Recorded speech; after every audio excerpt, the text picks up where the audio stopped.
Good evening. I'd like to call to order the business meeting of the Cave Creek Unified School District Governing Board. Today is November 18th, and it is 6 p.m.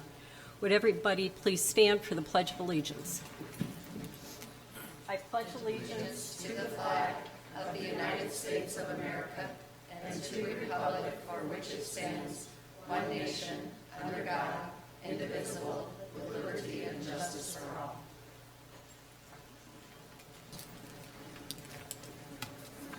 Item 1.3, roll call. Members of the board present this evening are Member Fortney, Vice President Ulmer, and myself. Member Moore and Member Walker are not present. Cabinet members present are Mr. Dolezal, Dr. Jensen, Dr. Pletnick, and Dr. Hendrickson. Item 1.4, formal adoption of the agenda. Is there a motion? So moved. Second. Any changes? Okay, all in favor, say aye. Aye. Any nays? Okay. Item 1.5, President's Report. Since the last board meeting, I had attended the Business Partners Breakfast, which was it was a very informative, and it was almost kind of like a work study kind of a meeting. So it was great to connect and have open discussion with a lot of our business folks around the area. I was at the field dedication, and if you haven't been there, our football field looks awesome. So I thought that was great. I was at signing day, and we had 11 athletes sign letters of intent to play their designated sport in college. So congratulations to all 11 of those. And this is a couple weeks old, but Donovan Dixon was the Cardinals Athlete of the Week, and I attended that presentation, so congratulations to Donovan. And I also attended a Coffee with the Professional at Horseshoe Trails. And Dr. Lisa Stroman, who happens to also be a parent in our district, she was presenting on AI. And it was extremely informative. And for example, she's talking about ChatGPT, and we all think ChatGPT is great, put in whatever and you get an answer. But Lisa had also worked for the FBI in profiling, and so she's a psychologist and everything. So this isn't just somebody's opinion. One of the things that she told us is that ChatGPT wants to be your friend. So when you are putting a question into ChatGPT looking for discernment on whatever the question, issue, problem is, ChatGPT is always going to answer in a positive way so that you'll be friends with ChatGPT and want to keep coming back. So you're not really getting an authentic opinion. And I thought that was really interesting because I was not raised in a technology age, and so anytime I have an opportunity to listen to somebody who is very well read on the subject, it's very beneficial. And I encourage all parents, next time there's an opportunity to listen to Lisa speak, please take the opportunity. I look at it as a professional development for parents. It is worth your time. She spends about an hour, so really consider participating in one of her next little talks. And that's all I have to say. Just had the Employee of the Month breakfast this month, so I got to attend that, and that's always great. And it's always good when it's one of my former colleagues that's one of the Employees of the Month, so I got to reminisce with one of my former Sonoran Trails teachers. So, Ms. Knutson, congratulations. And that's all I had. If you want a contrarian AI, try Claude. It's not nearly as friendly. It will push back. Okay, a couple of things. Mr. Pettinato, would you please stand? I'm sure you're aware that a very lovely letter was written about you and the impact that you've had on our district. And it was written by a parent who went through the unfortunate thing that we all went through this past year of a school closure. And she was quite hesitant and reluctant in a lot of different things. And she wrote the most beautiful letter about you and how you not only won her over and changed her whole opinion about what her family experienced, her child experienced.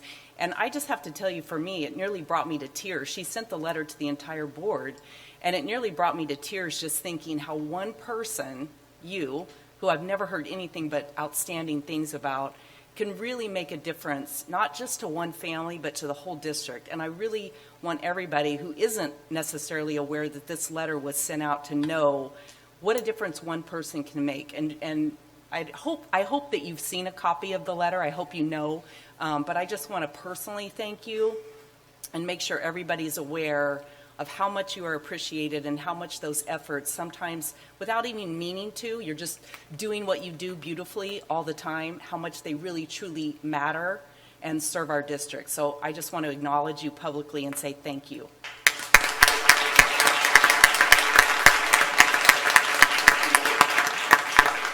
And I want to acknowledge Cactus Shadows in general for scoring 7th highest traditional high school in the state for test scores. Hopefully you weren't going to share that, but anyway, I just saw that too, and I thought, again, like, we hear so many negative things, right? It's like anything, you're bombarded with all the negatives, but we do have a lot of really positive things coming up, and those are the things that we want to make sure that we're sharing constantly and acknowledging and making sure that people outside of our district or maybe who are considering the district hear about those. And then the third thing I wanted to acknowledge is Mr. Dolezal, who literally shifted my mindset at the last work study, talking about, do we try for an interim superintendent? Do we do for this? You know, all the different things. And his very simple, logical comment of, what if we get a winner? Like, we're looking at all the potential negatives, or I was. Let me just be the one to own that myself. I had just gone down this spiral of, oh my gosh, here we are, and what are we going to do? And his comment of, what if we get a winner? Like, what if we really get a home run this time? And I thought, oh, yeah, you can always look at it that way. So I just want to acknowledge you for shifting my mindset on all of that. All right. That's it? All right. Item 1.7, Superintendent's Report. President Greer, members of the board, there's been a lot since the last report. First, I'd like to congratulate Mrs. Burrell and the Cactus Shadow staff for a wonderful homecoming week. I know students love seeing their teachers out there at the pep assembly, showing off their moves, reminding them that we are all in this together. I'd like to thank Cactus Shadows for hosting the first annual CCUSD Community Trunk or Treat. It was by far and away the best trunk or treat I had ever been to, and comments both by Mayor Morris and Mayor Crane were in agreement. Our other judge, Marshall Stein, estimated over 2,000 attendees. The family, student, community trunks, the food vendors, some of the food vendors actually being student-run, were all amazing and demonstrated what a wonderful community we have in CCUSD. I'd also like to share that the Cactus Shadows Vivace Choir performed at the Carefree Veterans Day ceremony, kicking off the event with a flash mob-style singing of patriotic medley and a song of thanks to our veterans. Furthermore, the Cactus Shadows imprints of honor students were there in force to honor and celebrate our veterans, as well as Cactus Shadows' very own teacher, imprints of honor sponsor, and veteran, Mr. Jacob Wampler, spoke at the ceremony. As mentioned, November 12th was National Signing Day, and we are proud to share the student athletes and where they committed. We had Briley Leach, Fresno State for equestrian, Lauren Gottschall, University of Wisconsin Whitewater swim, Alexis Honea, Phoenix College softball, Reagan Wolfenden, Fort Lewis College and Durango lacrosse, Ryan Camas, Asbury University baseball, Charlene Lamb, Florida Gulf Coast University for golf, Cash Dooley, Utah Valley University baseball, Henry Verham, Sacramento State baseball, Carice Broker, Western Colorado University volleyball, Kaj Johnson, Palm Beach Atlantic University golf, and Zoe Ho, Western Colorado University for swim. Congratulations again to all of them. We wish them nothing but the best of luck as they continue to pursue their sports. Along that line, last weekend, our dance and cheer programs had a standout weekend at the Desert Southwest competition. Dance team took first in Palm, first in game day, second in jazz. Cheer team took first in game day, fourth in traditional. And this weekend, those same teams will compete in the AIA stunt and game day state competition at the Veterans Memorial Coliseum. Friday, Falcon Dance is on the mat at 9:20. Saturday, Falcon Cheer at 9:52. And Saturday, the all-girls stunt team at 2:08. We wish them all the best of luck, and it's our turn to say, go Falcons. And finally, in the spirit of Thanksgiving, I want to publicly express my gratitude to all of our employees. I believe education is absolutely the greatest profession as we serve and develop all other professions. We ensure all students have access to the American dream where anything is possible. We are the building block for democracy, and we meet all our students wherever they are and move them forward. Our students could not find their path without the dedicated work of our teachers who inspire our students daily, and our support staff and paraprofessionals who ensure safe and nurturing environments, and our principals and district leaders who provide essential guidance. I especially extend thanks to our transportation, technology, facility, business, and child nutrition services whose critical operational support and adherence to transparency and accountability ensure our learning environments are safe and functional. Every role is vital in upholding our commitment to student learning and helping our students on their journey towards enlistment, employment, or enrollment. And that concludes my superintendent's report. Awesome. All right, item 2.1, monthly financial update presented by Dr. Plutnik. President Greer, governing board members, in our monthly financial update, we're going to change it slightly, where we're going to also cover enrollment within our monthly update. So, with that being said, we are going to go over the enrollment report, which has been pulled the past few months out of the agenda. But as we are looking at just the data, what we're looking at is our developmental preschool through 5th grade. We have a total of 1,323 students, and then secondary level, 848 students enrolled at Sonoran Trails, 1,234 at Cactus Shadows, and in our online program, there are 26 students currently enrolled. So where do we stand? From day one of school, the initial enrollment was 3,450. We're currently sitting at 3,433 students. Now, if we look at the monthly drops from the last reports that was uploaded to board docs, we're looking at is 22 withdrawals during this month. You can see 5 were online, 5 out of state, 4 from private schools, 3 to Arizona public schools, which if you do look at 2 of the 3 schools that students did transfer to, you could say that it was because they did move out of district, since those 2 schools are over 25 to 50 miles away. And then you can see the few that have gone to charter, homeschool, and unknown. Now, on the other side of this, we do have the enrollments, which pretty much offset all the withdrawals for the past month. And again, we do see just the polar opposite on this, where even though we had students leave to go out of state, we've had students from out of state come back to us. We also see that we've had students who were in private schools come back or enroll to us from those private schools. And also you can see that we've had 5 students enroll from other Arizona public schools. So we just wanted to highlight that. Typically on the enrollment report, it just provides the numbers, the grades, and where the students were previously. So with that, are there any questions on the enrollment data? Okay, so I'm going to be turning it over to 1 second to our transportation department, but just for the next month an update, we are going to be providing our December budget revision at the next governing board meeting. We do not have to. We were within 1% of our general budget limit, so the state does not require us to do a budget revision, but we are still going to perform that budget revision as I've historically said. Okay. So the next piece, I'm going to ask that Linda Suter, our transportation director, and Ken Doss, join us for just some inventory information. What you're going to notice on this month's disposal list, which is part of our finance documents, we do have a large amount of transportation vehicles on that disposal list. So we just wanted to give you an explanation of why you're seeing that. Good evening, board members, cabinet, community. We had Kim Doss, who's been our fleet manager for 13 years. Yep. We did kind of a deep dive into what's sitting on our lot that's not really being used, that's costing us money and not probably going to come to any good end, and he's the expert on that, so if you have questions, ask him. Criteria used suitably for trade and sale, lifetime expenditures and repairs, things we can't bring back to life. Remember, we talked the last time I was here about obsolete parts and obsolete fleets. So go ahead and click. Pretty much total trade-in or sale value will be allocated toward the purchase of new reliable white fleet buses. We did do a policy. We got our 3 quotes. Ken's very good at all that. But they were really close in value. The vehicles will serve a dual purpose.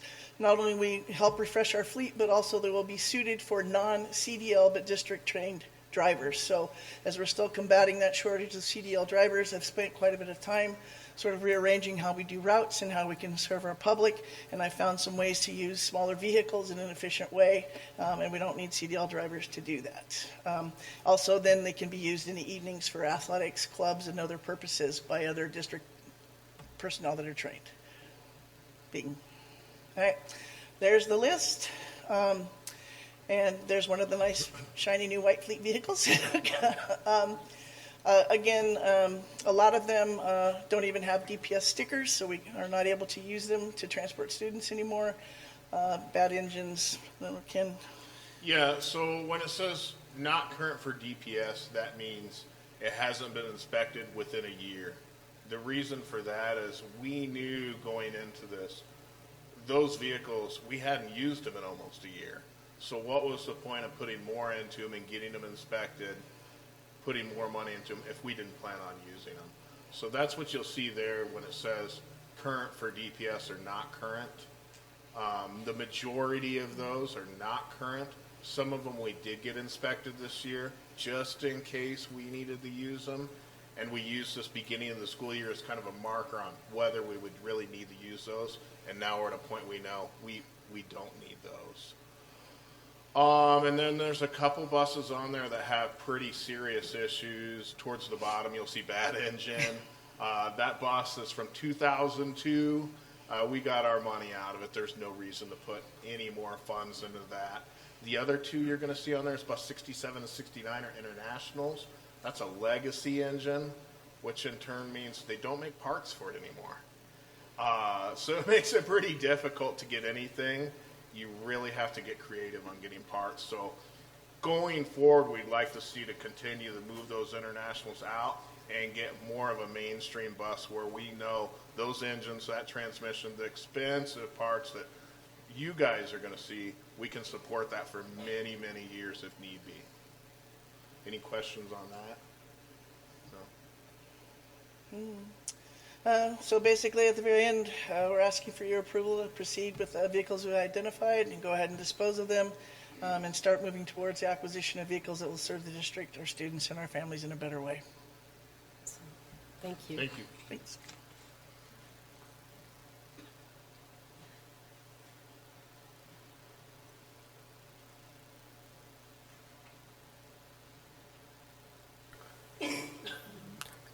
Any questions? I mean, one other thing I just wanted to point out is that it will also decrease our liability of having those in our lot and not being used, so we'll actually save some money from the trust and insurance perspective, correct, Dr. Blatnick?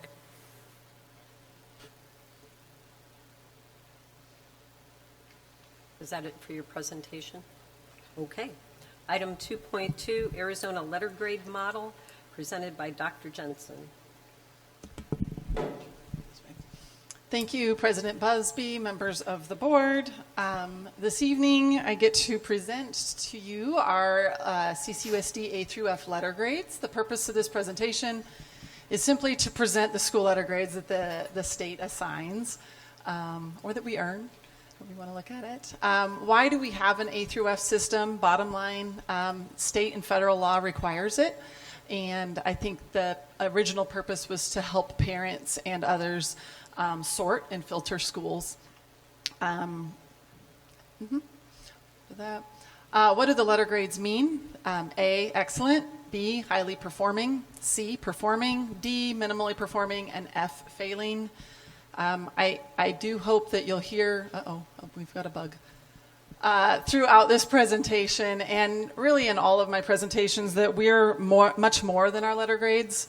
Our performance is important to us. Academics are number one. However, to boil what happens in our schools down to a letter is very hard. Just like for a kid, to say that they're judged based off of one day, one test is very difficult. So I do want you to hear that theme throughout. There's multiple models for how we receive our grades. So our K through 8 letter grade models apply to all of our schools except for the high school. And then there's a 9 through 12 model for the high school. And then there's a non-typical model, which would be for our online school. We do not currently have enough students there to fall under that category. So in the K through 8 model, one of the reasons that I say it's not perfect, if you look here, we could have all of our students scoring highly proficient. Well, probably not. But proficiency is only 30%. And so so much of it is off of growth, which is a good thing as well, because that means if you're a student who was minimally proficient and you moved up to proficient, you are getting a score. And you're earning points for the school. So it is positive, but it's also kind of deceiving. You want to say, oh, if you had 90% of your students pass the test, then you get an A. But that's not how it works, which is a positive and a negative. This is the more details about how that breaks down. You can see that the proficiency really does go off of their passing scores on the test. One of the things that we often talk about in our department is, while we call it proficient, the test is really testing mastery. The questions are written at a mastery level, not at just a proficient level. So I don't always think that's fair, but this is how it's labeled, so we'll go with it. Then, like I said, we have 50% is based off of growth. So if you were a highly proficient student, you're expected to be highly proficient the next year and make that year or more, years worth of growth in their academics. We do have separate scores for the schools that qualify for English language, English learners. And so they capture their own score as well.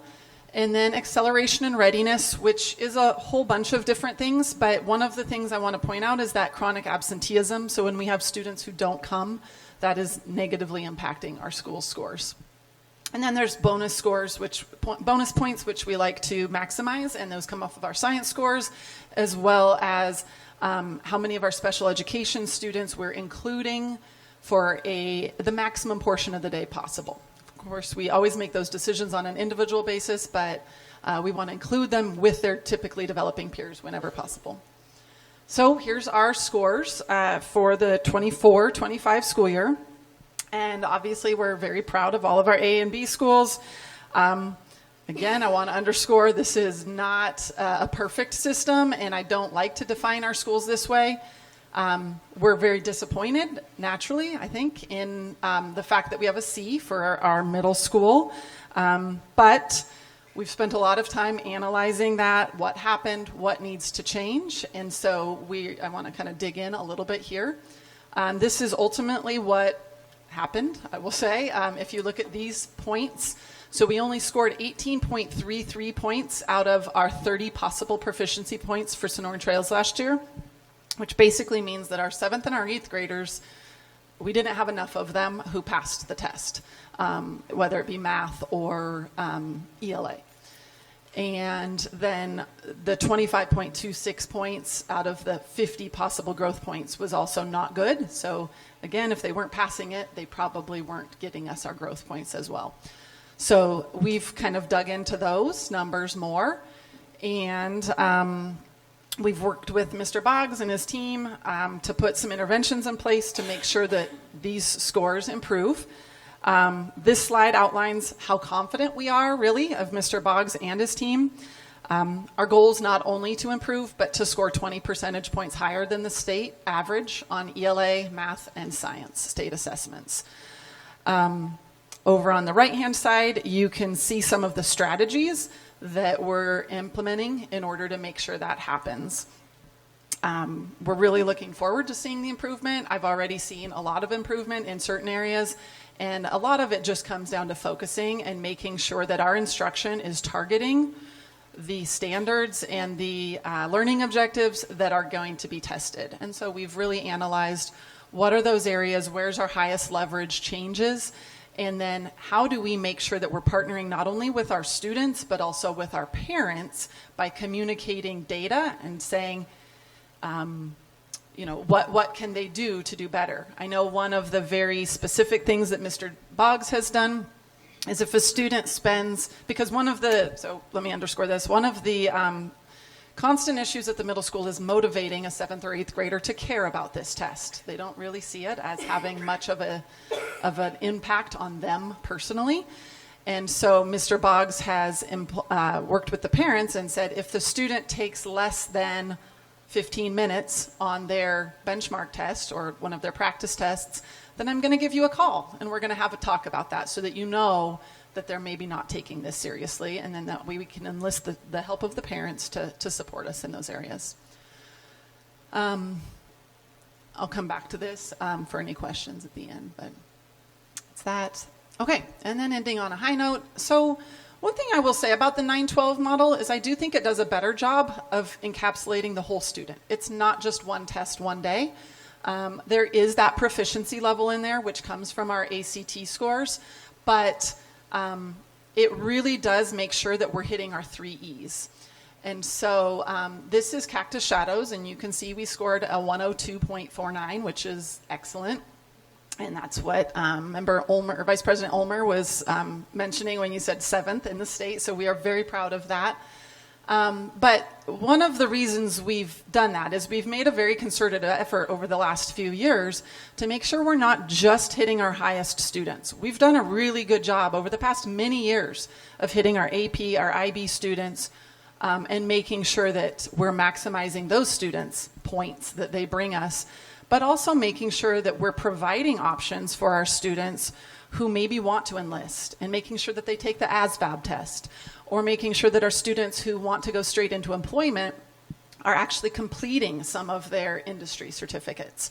And so when those students complete those, their completion rates get captured also in this score. And that's why I kind of like the high school score better than some of the K-8 scores, just because it encapsulates more of the whole student and all of the different goals that we have going on at the high school. So obviously we were very proud of that, and that is a score that we've worked hard to put systems in place, as well as make sure that our teachers are improving their instructional practices for the academics as well. So overall, our district is an A, and our average is a 3.57. It's kind of calculated the same way other GPAs are. Add the numbers up. With that, any questions? Go ahead. Just one quick one. When we talk about growth, you have a range, like in minimally proficient, there's about a 50-point range or something in there. And when a student, say, is a couple points above partially proficient one year, and they move to almost proficient the next year, so they're just a couple points away, does that get counted as growth, or do they actually have to move from partially proficient to proficient? It depends on the year. So they calculate a different kind of curve level each year, and so it really depends because they need to jump. It also compares them to their peers and the growth that their peers made. And so if everybody else in the state grew a lot, you need to grow a lot more than everybody else in the state. And if everybody else in the state only grew a little bit, you just need to grow more than what they grew. So it depends on the year. It's kind of a... I've heard that the state test is changing for next year. Is it? President Greer, no. So AD is going out They sent out surveys. I think I forwarded that if you wanted to provide input. But they're looking at what will be the next RFP for the next. So this year and next year is definitely the same exam, but they are starting the work for what will be the test after that. Could it be the same exact one? It could, but could there be differences, or could they decide to go with something else? So that's what's starting. That test would not come into effect until the 27-28 school year. Okay. Overall, I think all of our teachers go way above and beyond, you know, whether it's elementary, middle school, or high school. I know that middle school is somewhat challenging because I know that kids will look at the test and say, I don't get a score, so why should I care? And I compliment you for recognizing that and trying to put things in place to mitigate the lack of motivation. And so look forward to what the next test is going to give us. So anything else? All right. Item 2.3, presentation of calendar committee recommendations presented by Mrs. Serrano. President Greer, members of the board, as Ms. Serrano is making her way up. Ms. Serrano is our Director of Student Services, as many of you know. She was tasked with leading this committee and just did a very robust job. I was able to sit down in those committee meetings to making sure we're looking at all angles on all ideas and getting input and collecting information to make this presentation tonight. So with that, I will turn it over to Ms. Serrano. All right. Thank you, Dr. Hendrickson, and good evening, President Greer, governing board members, and cabinet, along with Superintendent Dolezal. So before we get started, go back one. So before we get started, starting just with our introduction, our committee has invested substantial time and effort over the last 2 months. Although the status quo was a viable path for us, new opportunities emerged that warranted other considerations. Decision-making has been anchored in the guiding question, what is best for kids? We did an anonymous vote amongst our committee, and the slight majority supported going with a 2-2-2 model, meaning we would do 2 weeks at fall break, 2 weeks at our winter break, and then 2 weeks at spring break. Even with our differing opinions, the committee is and continues to be committed to moving forward as a single unified group, and you'll hear that in our presentation. So our first slide, these are the wonderful people up on the board and here with me who were so committed. Clearly, they're here tonight to show the dedication, the patience, the time that they put into the thought behind what we're recommending to you this evening. So I want to publicly acknowledge my appreciation for all of you and those who couldn't be here tonight with the work that we're going to present to you tonight. So thank you all. Yes, you guys will like it. All right. So this was our first agenda. You guys can read up there what we covered that first meeting. But again, like I said, across all meetings, the committee emphasized the importance of developing high-quality academic calendars that prioritize students, support staff retention, and address the needs of our families. The committee was committed to ensuring that the district had a stable, well-designed calendar as we prepare to welcome a new superintendent next year. Through collaborative, transparent, and data-informed planning, the committee believes its recommendation promotes a positive and equitable educational experience for all of our CCUSD students. The committee recognizes the importance of presenting a unified work to our new superintendent and affirming the value of maintaining a consistent 3-year calendar. Members also discussed the need to provide parents with predictability and continuity through the stability of a 3-year calendar, Hence, that is what we are recommending to you for 3 years. So there are legal requirements. Many people don't realize that the extent of the legal requirements that guide the creation of a school calendar. These statutory obligations were thoroughly reviewed and remained at the forefront of our work throughout the calendar development process. Arizona law establishes several key mandates that school calendars must comply with, including what you see up on the board right now. And that is that students obtain at least 180 days of instruction between July 1st and June 30th, the fiscal year, and that schools must be closed on July 4th, Veterans Day, Thanksgiving Day, and December 25th, whenever any of those 4 holidays fall within the school week. These legal requirements shaped every calendar option we considered, ensuring the final product is not only educationally sound, but also fully compliant with state law. We also discussed that all of our students are scheduled for 180 school days. Teachers are contracted for 186 days, so where do those 6 extra days fall within that calendar? And then half days early release effectively count as instructional days toward the 180 days required by statute. Half days are used for parent-teacher conferences and finals in the secondary schools. So another question that came up during the development of the district calendar, there were questions about potential changes to any model that we might go through, resulting in loss of work days. So as you're reviewing our employee contract days for each employee group, no one loses out on any days. So whatever they worked this year, they will work next year as well. So you can kind of look through our different employee groups that we have within our district. Under legal and contractual requirements, employee workdays cannot be reduced as a result of any calendar change.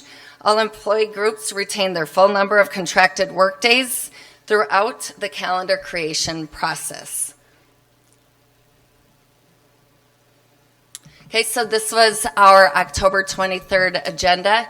So what I learned from this amazing group behind me is we philosophically believed in, again, like I said, not to sound cliche, but doing what is best for kids first, staff, and then our community.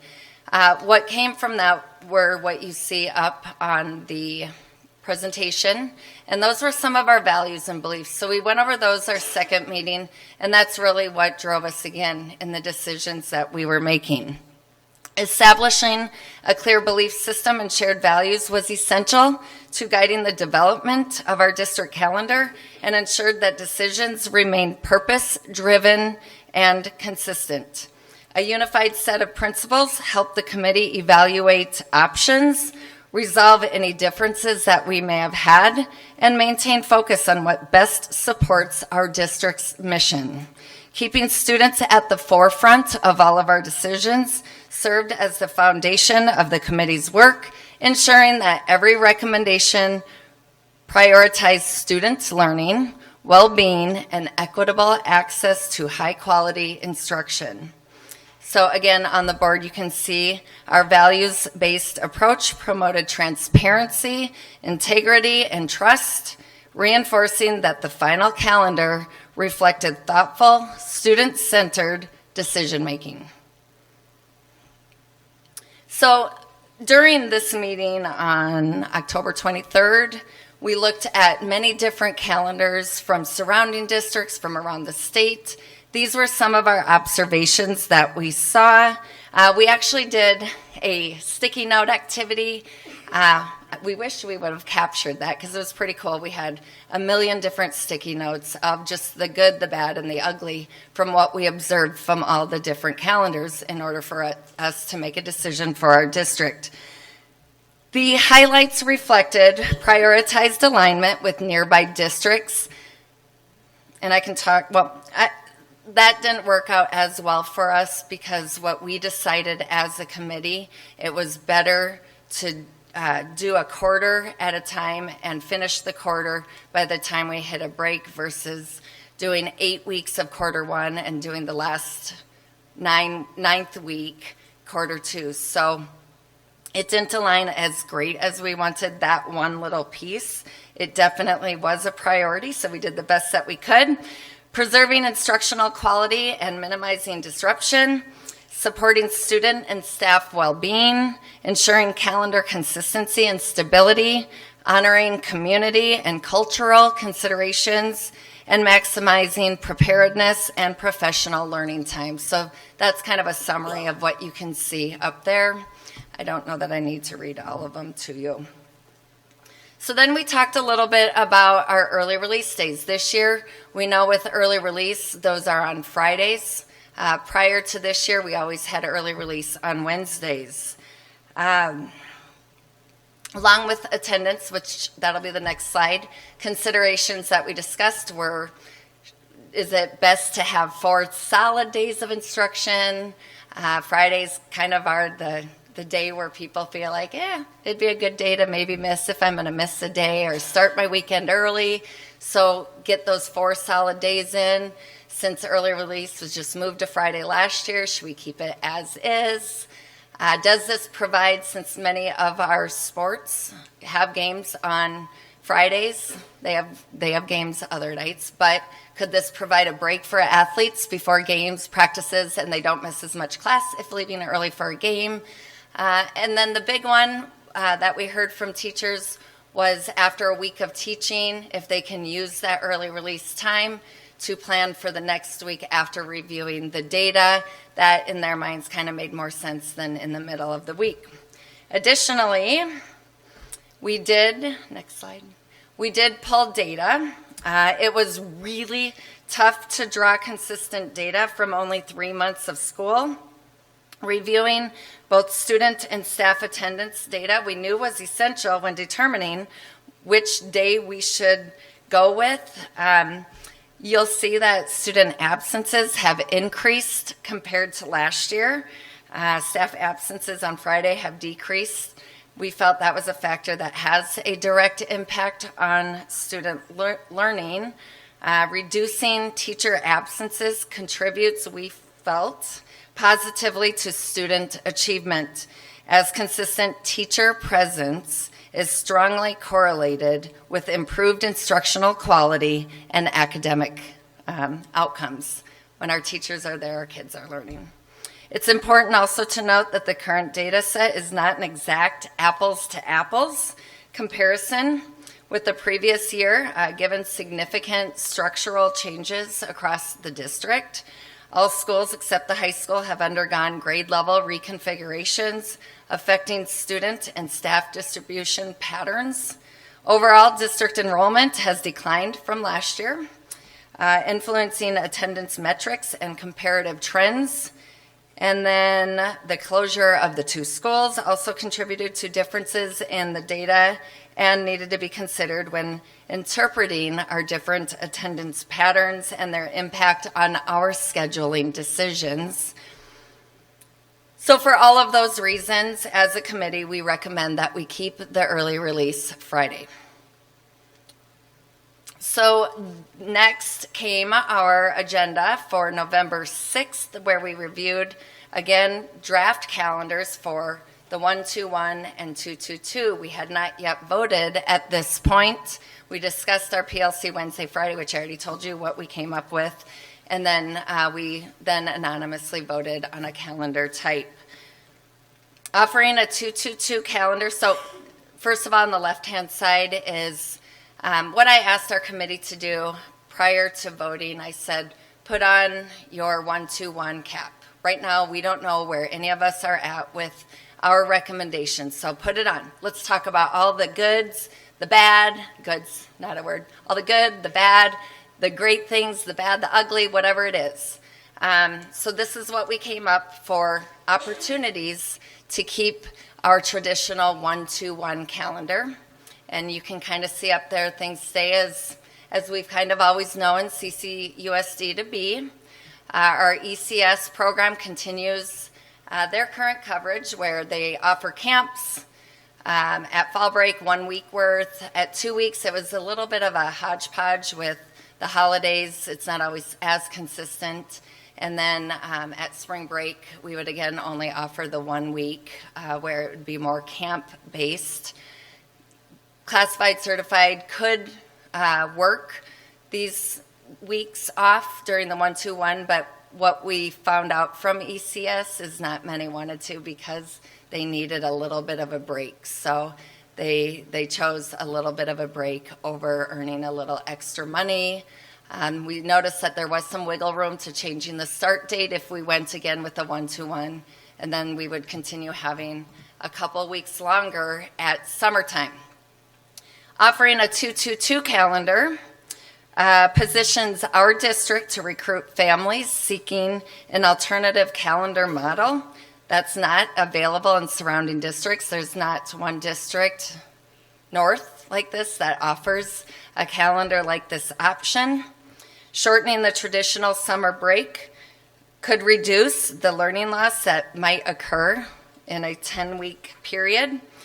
The modified calendar enables ECS to provide expanded opportunities such as camps, enrichment courses, and remedial instruction throughout the year. So what that means is we can target those kids who are struggling. We've never been able to do that during the year for many reasons, but we now could provide an opportunity for kids to still get a break, but having their teachers, the principals, work with Ed Services and work with ECS to get students enrolled in these classes, should that be something that their parents might support.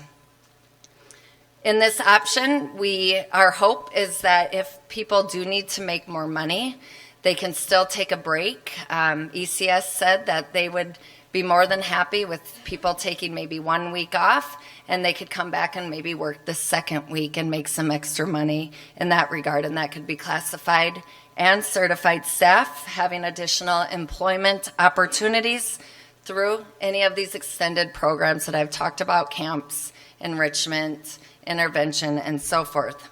This is a little bit of a repeat, but again, we talked about this a couple of times. Having a unique calendar structure may attract students and staff from outside of CCUSD, serving as a competitive advantage compared to neighboring districts. There are more frequent and balanced breaks, offering meaningful mental health benefits for both students and staff. As President Greer talked about, this is a very different time right now for our kids.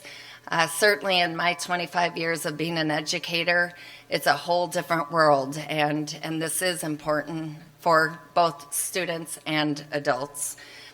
Increased flexibility throughout the year supports families who prefer or require to travel outside of a traditional summer window.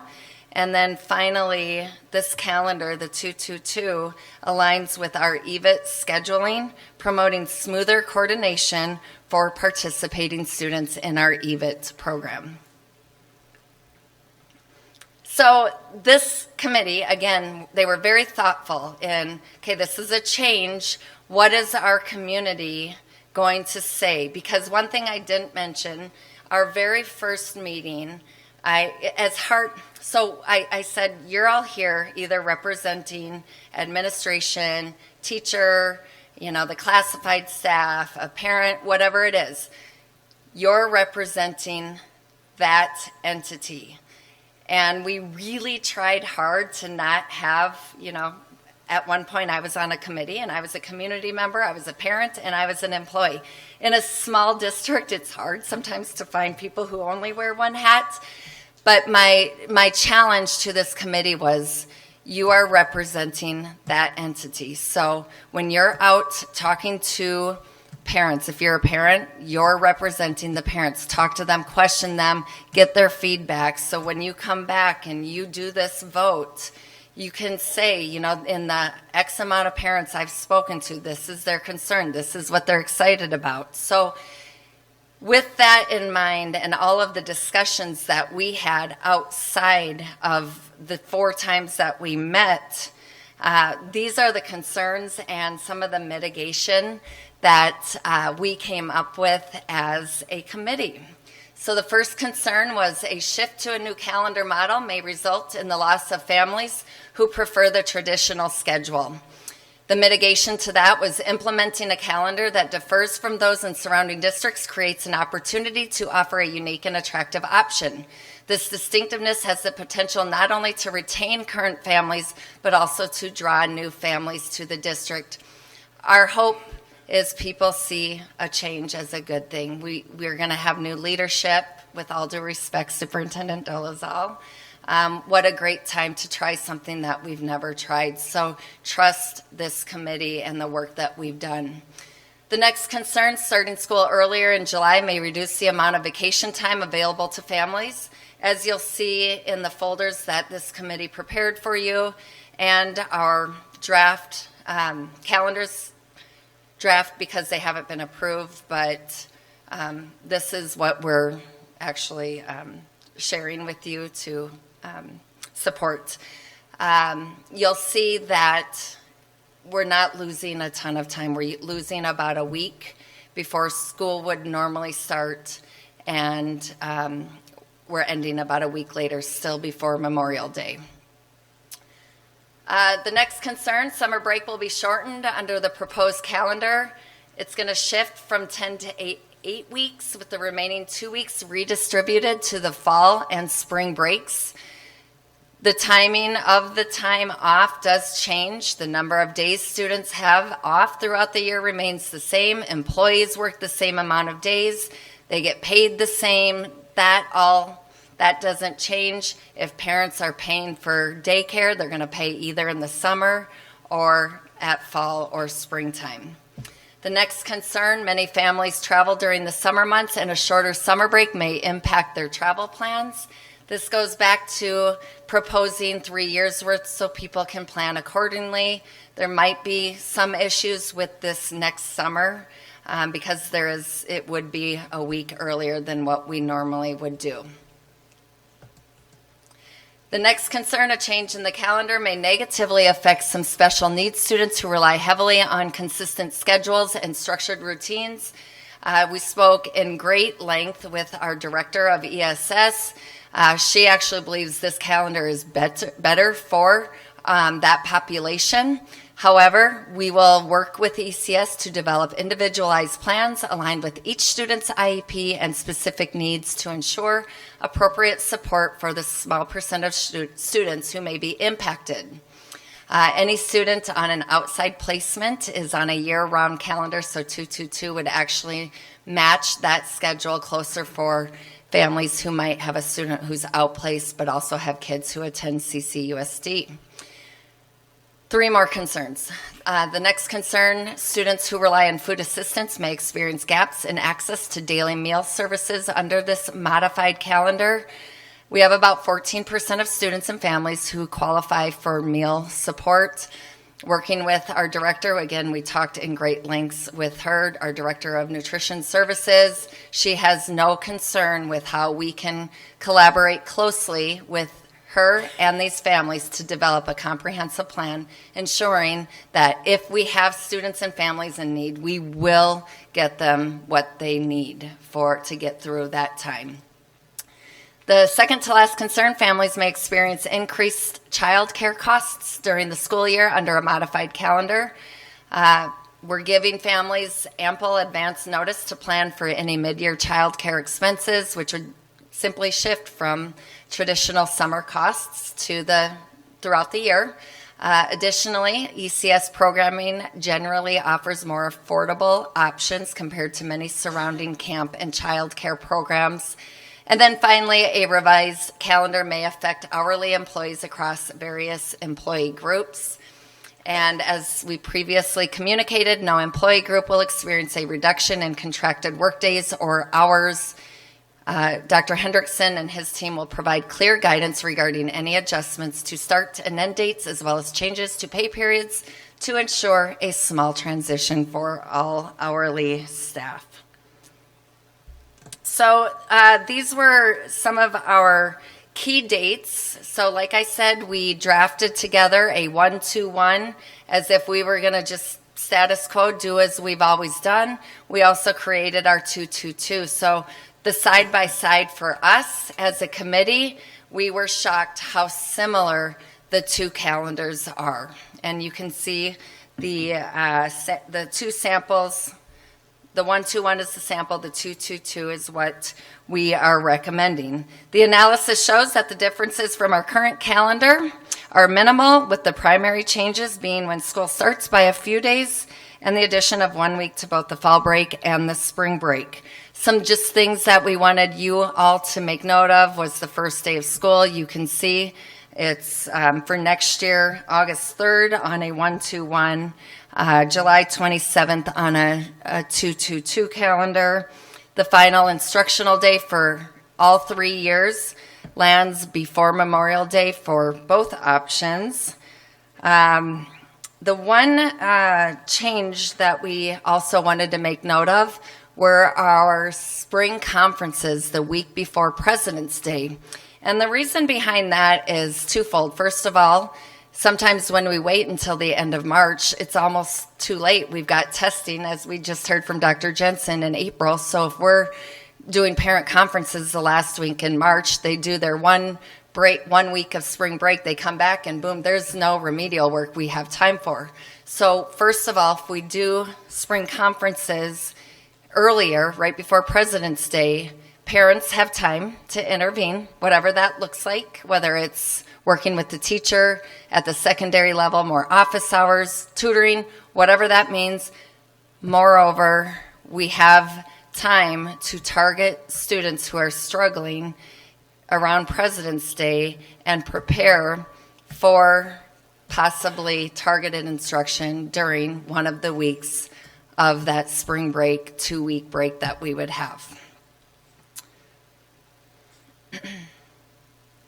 Okay, so again, our committee, we are recommending the 222 calendar for the next 3 years, with early release remaining on Fridays.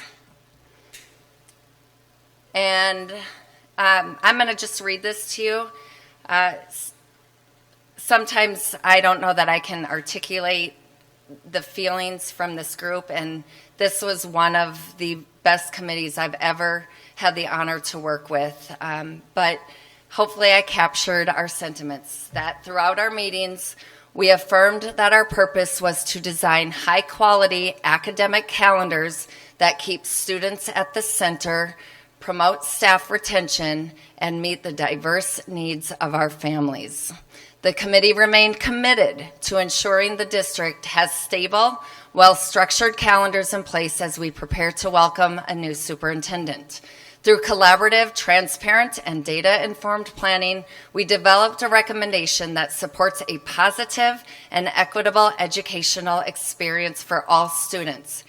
Equally important, the committee is unified in its support of this work and stands together behind a recommendation that reflects what we collectively believe is best for our students. Our hope is that this governing board trusts the work that we have done and supports our recommendation.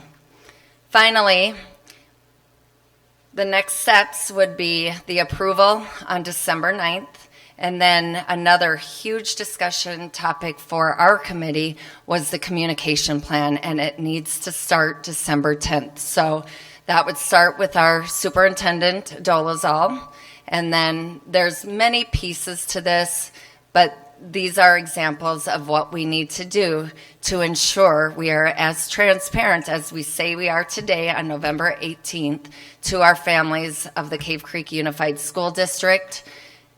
Then Dr. Hendrickson would meet with the employee groups, and then we'd start the work, the fun work of developing what these classes might look like, just even looking at our current data, because that same achievement data would probably be similar to what it would be next year and what courses we could have for students who need that intervention.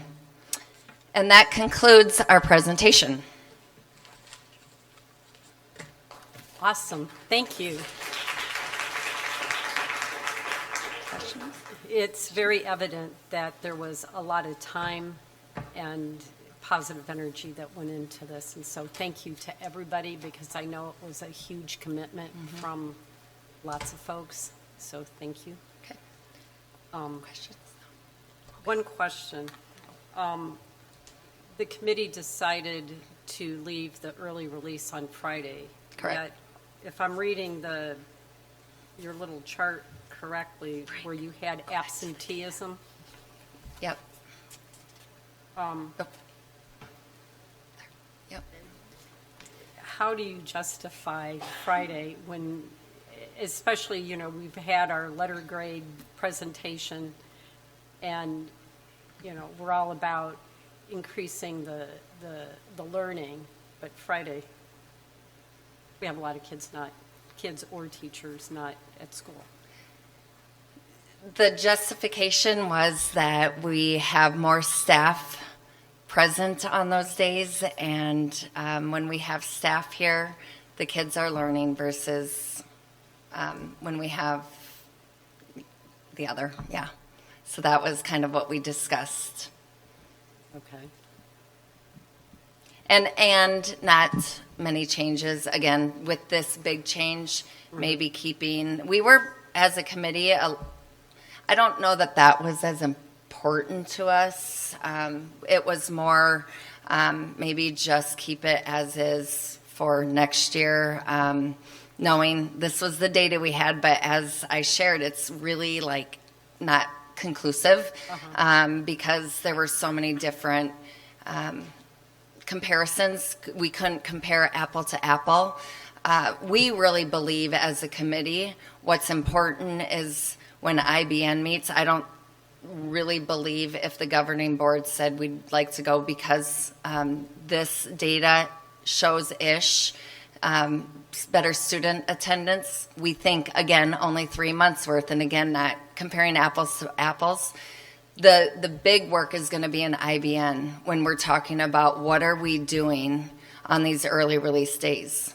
Are we collaborating? Are we meeting weekly? What are we doing in those meetings? And that's the important work. The day is we can make either day work. We just the data, we didn't have good data for that, and we really.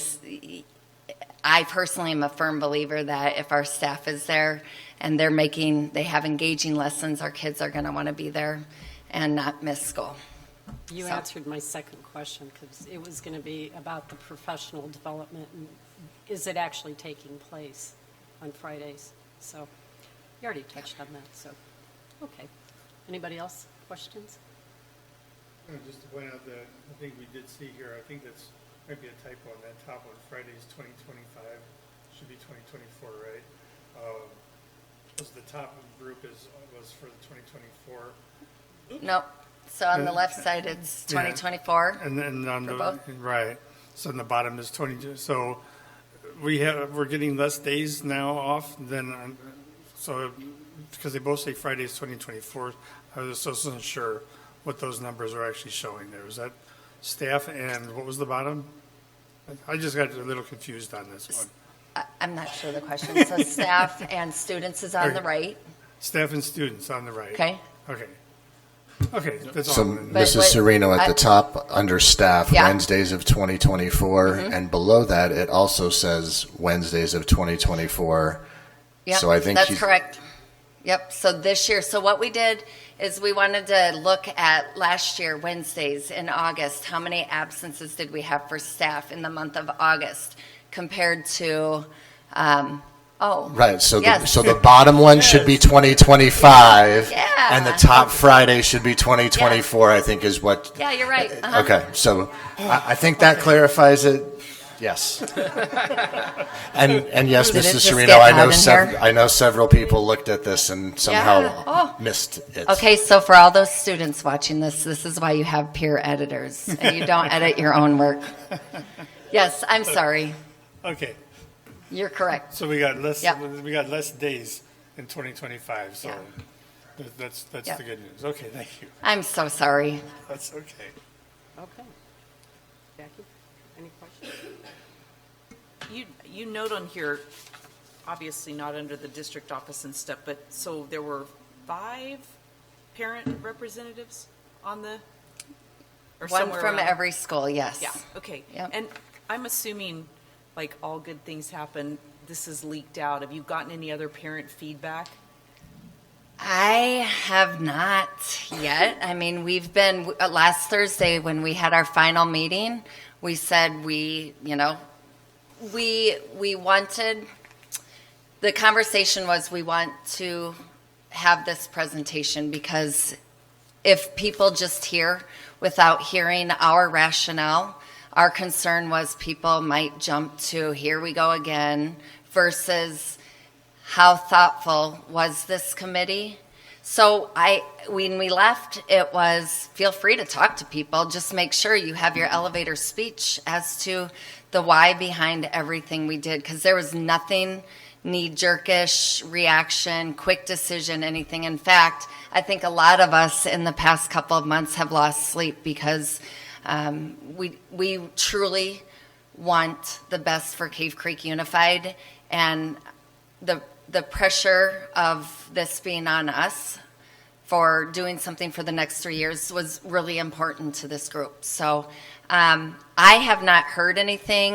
I think some were talking a little bit before the meeting that they'd heard some things that we could talk about should you guys approve this. But I think they probably would have emailed me if there was anything too negative in preparation for tonight. I think we had a really good working relationship for the last couple of months.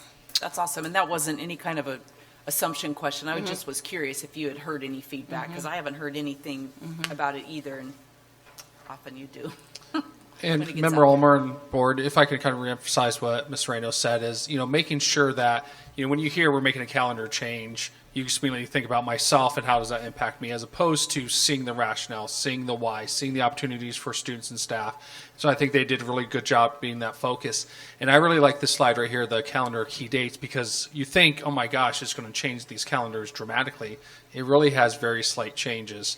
And I'll be honest, as an administrator, teacher, and a parent in a district that has a 222, it is fantastic. It's really good, healthy for the staff, for the students as well. So. Thank you for the time. Thank you.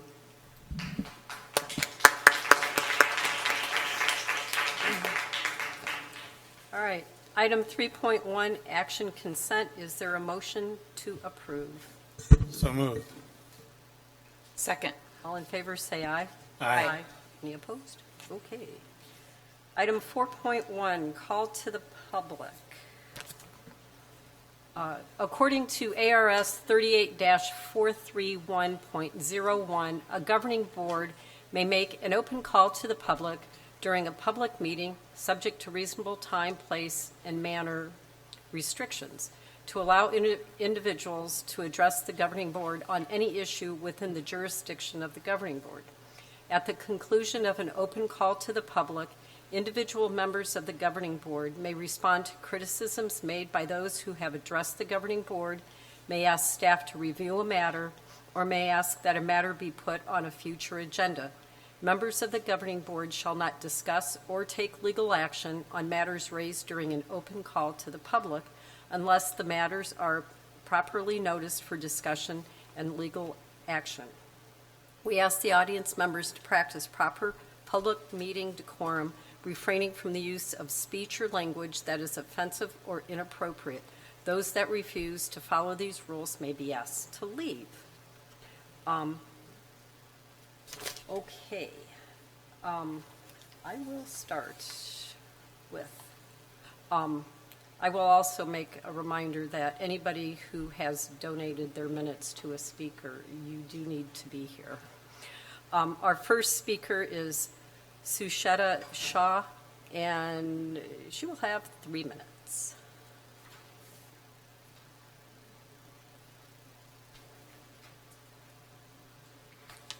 Hello, Governing Board. The Cave Creek Independent had asked Dr. Jensen for a comment regarding my public comments that I made here on October 12th. This is the paper. She stated that the parents who spoke were not accurate. This is insinuating we and the staff that we had quoted lied. I mentioned I had audio from our meeting. This is Dr. Jensen on September 19th telling me the hostile investigation was completed at Cactus Shadows. but staff had already provided proof of being yelled at, and Dr. Hendrickson had not spoken to everyone yet. So Frank has done the investigation.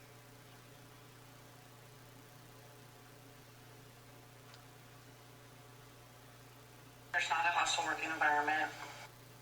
And I can email these later if you want. I don't think anybody said anything about hostile, being yelled at, anything like that. So Then I have Dr. Jensen telling me I shouldn't be discussing anything about Cactus Shadows related to at my house with any staff. I felt this was trying to gaslight me and to tell me that I don't feel like I support CCUSD. and again, if you're friends, like, you do your friend thing, but then I think, like, if we can just keep Cactus Shadows not connected to it, because then it looks to some, like, because some get invited, some don't, some, you keep saying that you're with us, and so I just want to make sure that we're moving in the right. Then Dr. Jensen made an inappropriate comment about 504s, which is insulting to anyone with a disability. I mean, you get a hangnail, you got a 504. So they've become so. She needs to correct her statement to the paper. I was not inaccurate.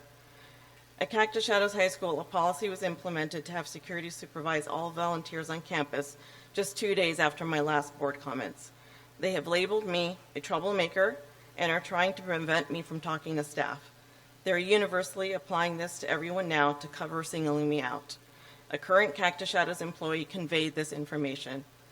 This is retaliatory behavior and it needs to stop. Parents and staff are continually posting and talking about retaliation. This is one of the main reasons that we keep dropping in enrollment.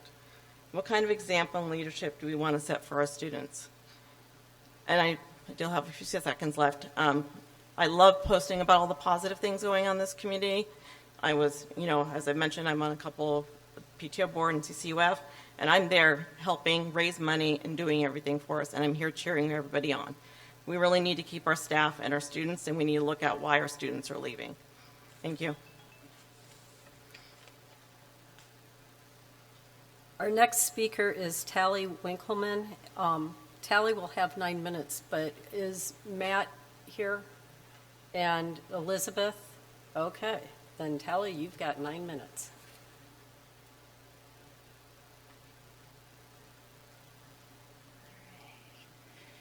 All right, good evening, President Greer and board members. As you know, my name is Tally Winkleman, and I'm a member of this community, have 2 students who attend Cactus Shadows, and until a few weeks ago, I was an employee at Cactus Shadows.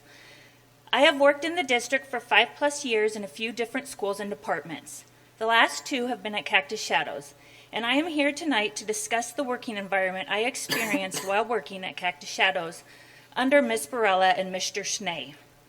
When I moved from Sonoran Trails to Cactus Shadows, I was warned about the leadership and the working environment was not good. I quickly learned that I had not been given false information. There was 0 leadership, and you rarely saw Ms. Barella or received any acknowledgement from her. The front office staff did not work together, and it was very siloed, with little to no communication between the different areas.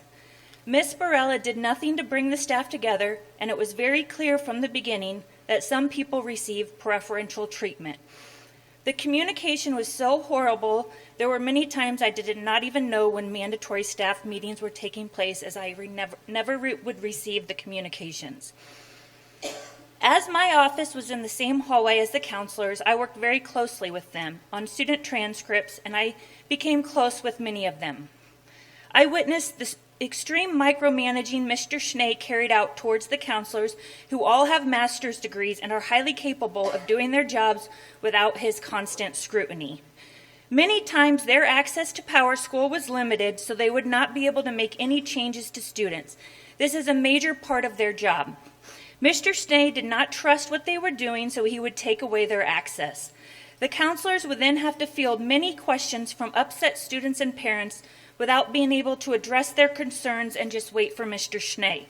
This caused many delays for students and was very demeaning to the counselors to not be trusted by admin. The counselors were also told by Mr. Snee that they could not counsel a student for more than 15 minutes. They were not there for that. It did not matter what the student was going through. This practice is definitely not putting students first. Mr. Snee was constantly walking up and down our hallway. It was very obvious that he was checking up on us. Admin also uses the cameras within the buildings to spy on employees to know exactly what they are saying and doing at all times. It is no coincidence that Cactus Shadows, and especially the registrar and counseling departments, have seen so much turnover. Both these positions must work closely with Mr. Snee and Ms. Barella.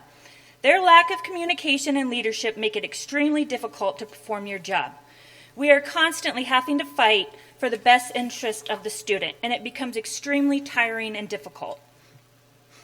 Myself and many others before me have tried taking these concerns to HR, only for us to be told to follow the chain of command, even when that chain of command takes you to the person you are trying to report.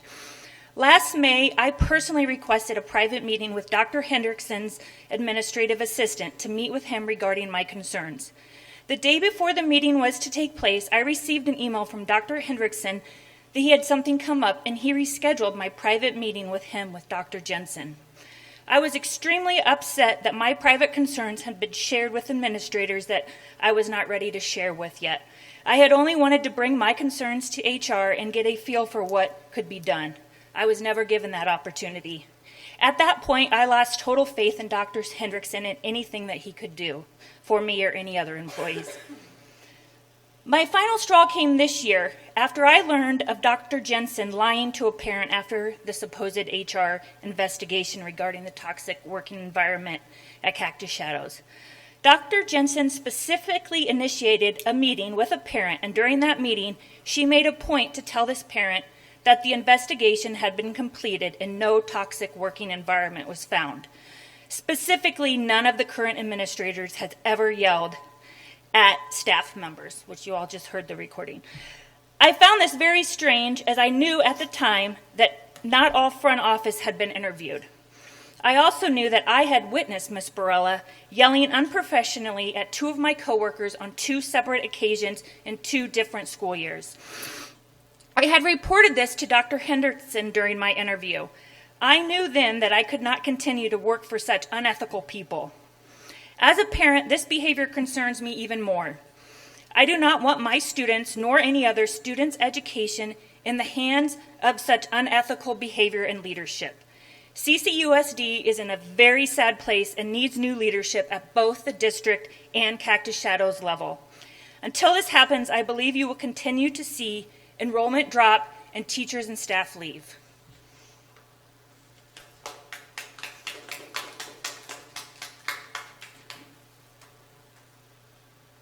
Our next speaker is Christina Garcia, and Christina will have 3 minutes.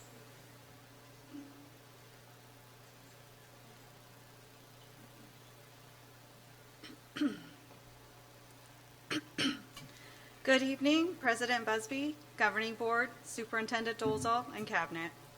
My name is Christina Garcia, and I am the parent of 2 students here in the district. I had the chance to work on the calendar committee, and I will admit this was my first committee I have worked on. These discussions and decisions were not easy and not taken lightly. Some decisions were easier than others, but all had the chance to contribute. With careful thought and consideration to all, I support our final recommendation. It may take some time to review and reflect on our collective recommendation, but there is room for this to be a good thing for our community. I personally have heard viewpoints on all sides from families. I help voice those concerns and considerations for our recommendation. We are currently in the middle of changes that were decided last school year. So far, I can think of a couple positives.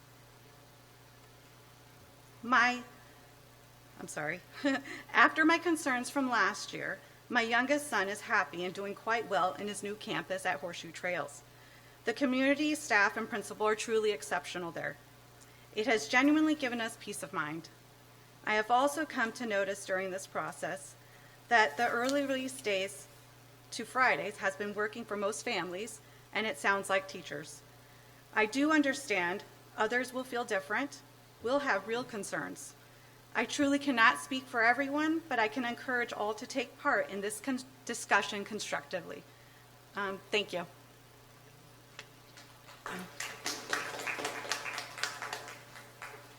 Our next speaker is Sage Sola. Is Derek here? Okay. Sage will have 6 minutes. Hello. Since the last board meeting, 4 more district teachers, 3 from Cactus Shadows, have contacted me. I've also emailed the board and Mr. Dolezal several times. Despite this, there have been no meaningful improvements to ensure a peaceful work environment, and evidence continues to show that the administration is retaliating against parents, staff, and students. Also, since the last board meeting, a vice principal and the principal held a meeting with Cactus Shadows office staff in which the principal insisted she's not going anywhere. In the meeting, she cried over the concerns staff shared about her misconduct. Staff reported that neither administrator took responsibility for their behaviors or the hostile work environment that they created. Instead, the principal portrayed herself as the victim. The meeting ended with a new rule prohibiting school counselors from closing their doors, a policy that was never enforced before. The timing makes it clear this change is retaliatory and it violates counselors' code of ethics, potentially harming their careers. Students are now being denied their legal right to confidentiality, and parents and PTO members must be escorted by campus security, another rule implemented after the last board meeting. Security is meant to protect students and staff, not monitor parents who pose no threat except to administrators who clearly intend on continuing their unethical and unlawful behaviors. I completed an FOIA request almost a month ago on the district's website. Dr. Hendrickson emailed me back within 3 days asking several questions for clarification. Despite this, I have never received the information that I requested. This is a violation of federal law. Losing Tally was preventable. More staff losses will follow if nothing changes. As a parent, I simply want my children in a school led by people with integrity, honesty, good character, and strong values. It is clear to this community that our district and high school are not being led by such individuals. I wish we had more time to present to you all what we know about these administrators' corrupt conduct. However, much of it has been addressed and discussed through email and individual meetings. We've given the board and Mr. Dolezal ample time to address the administration's behaviors. Silence on this matter will make you complicit and culpable.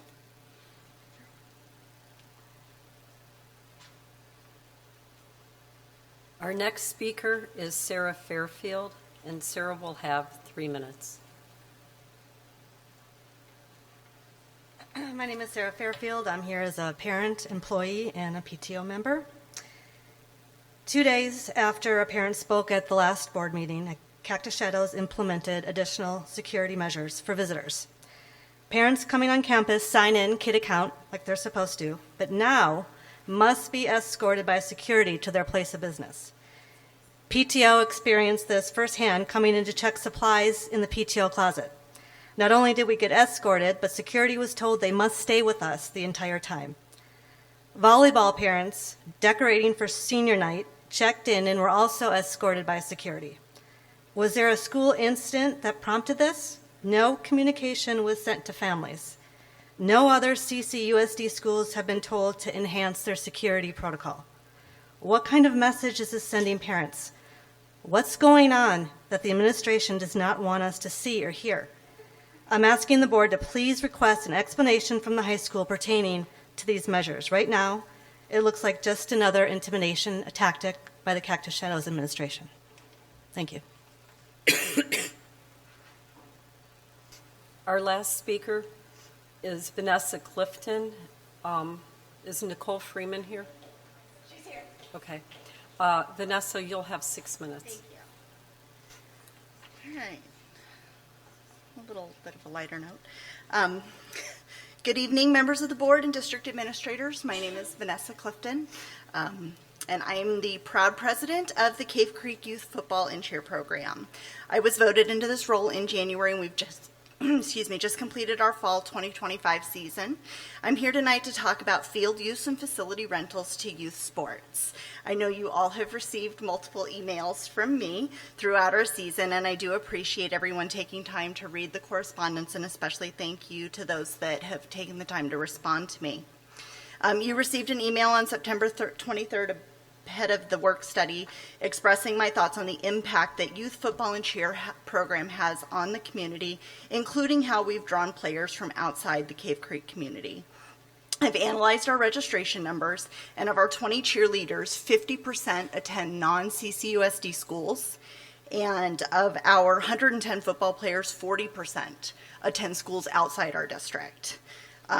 We host events in conjunction with the Cactus Shadows High School coaches and players that have created a bond between our youth players and Cactus Shadows. And while I know that we will not draw all 40% of our players from outside CCUSD, we do know that some of these families involved in our league will want to transfer to continue playing with their teammates and attend our schools. In fact, I am aware of a family who is currently trying to transfer their 2 children to Horseshoe Trails right now so that they can become part of the community prior to their son starting middle school, and they want their children to go on and attend and play sports for STMS and Cactus Shadows. Cave Creek Youth Football and Cheer has been the feeder league for Cactus Shadows for 24 years. There's a significant number of football players and cheerleaders who started in our league and went on to athletic success at the high school level. Being a feeder league is much more than just another organization that's planning outside events on school property. On October 1st, you received another email from me requesting that our current board-approved policy be honored and that our football field reservations for October and November be restored. At that time, I was advised that there was still some infrastructure work to complete on the field and that facilities was waiting on supplies and confirmation of the timeline for when that work would begin and be completed. The field was only being used for the high school games, and we were not booking any outside events. However, even upon receipt of the additional supplies, no construction was scheduled. There was never a plan to complete any additional construction until the high school football season was complete.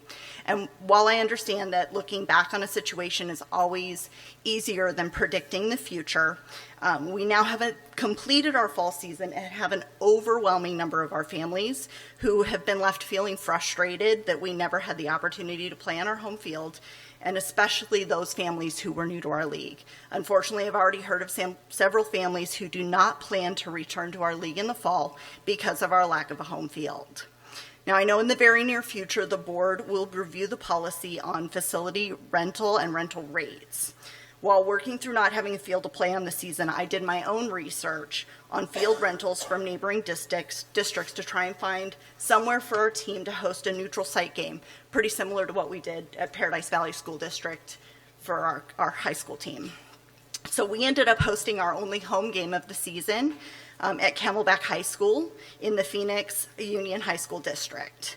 On September 23rd, I know there was some information shared at the work study regarding rental rates of surrounding districts, but after watching the video of that session, I felt like there was some confusion about specific to like what CCUSD paid for the PVUSD field. And I wanted to share some of the information that I found on district websites, and I brought some copies of that information to share. So each district kind of prices their spaces out differently. In most cases, you would see we'd be considered a Class 2 nonprofit. However, there are some districts that go one step further and offer even lower rates to youth nonprofit organizations. So the rates that I found, obviously we had Phoenix Union. We rented the turf stadium with restrooms for $65 an hour. Paradise Valley rents their high school turf stadiums for $75 an hour, plus a daily fee of $10 for bathrooms with no additional fee for parking lots. Scottsdale Unified School District rents their high school stadiums for $45 an hour, which includes restrooms. The parking lot is $15 per hour. And Deer Valley is the highest. They rent their stadium for $105 an hour, and that includes parking lot and restrooms. So I know that after the installation of the new turf and before the field's going to be available for rental again, there is a proposal to increase rates. Like, I understand that's necessary. We have a field to maintain. We have to make sure it's properly maintained, but the current rate of $60 an hour is not completely out of line with what we're seeing from our surrounding districts. So I feel like it would be a huge disservice to the students and families that Cave Creek Youth Football and Cheer serves if the rates are raised to a level that we cannot afford to pay anymore. So can I just ask all of our families to stand up for a second? And thank you to these boys who sat through their very first school board meeting. I just wanted you guys to see who I'm honored to represent.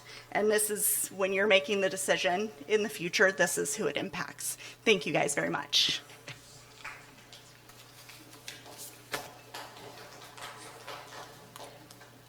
Item 5, old business, we have none.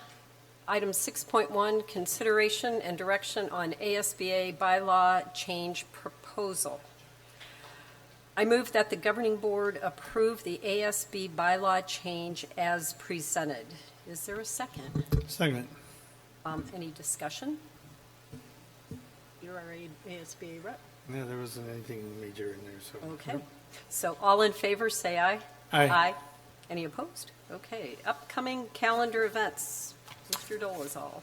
President Busby, members of the board, it is the month of Thanksgiving, so schools and offices are closed from November 26th through 28th for Thanksgiving break. And this, another event, reminder, December 1st, there will be a special governing board meeting at 5 p.m., and that's referencing the superintendent search. Okay, thank you. Item 8, is there a motion to adjourn? So moved. Is there a second? Second. All in favor, say aye. Aye. We are adjourned, and it's 7:31.